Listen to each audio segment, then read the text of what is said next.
Okay, 1, 2, 3, 4, 5. This is a microphone test of the RUNMUS gaming headset, which is a universal headset that's compatible with all modern gaming consoles and devices, since it has a 4-pin connector, and the price is quite incredible actually.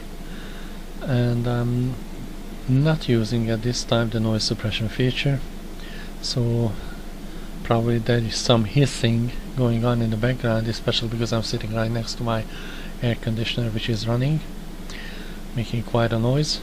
Okay, let's turn on the Nahimic software package I have on my computer.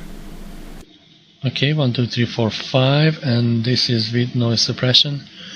And the noise suppression should filter out the strong hissing sound, so let's see it again if it did.